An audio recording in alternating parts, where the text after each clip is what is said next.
How's it going, everyone? In today's video, I'll show you on how you can change the new card limit in Anki. Now, it's going to be extremely simple. The first thing that you want to do is to, of course, open up the application and head over to your decks. Head over to the deck that you want to change the new card limit of. In my case, I'm going to be choosing this 4,000 essential English words. So just click on it. And from here, if you navigate through the bottom of your screen, you have your options, custom study, and description. Just select the middle one, which is going to be the custom study.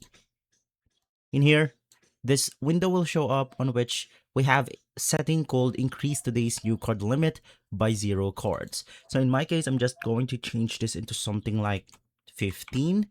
And to confirm the changes, of course, click OK.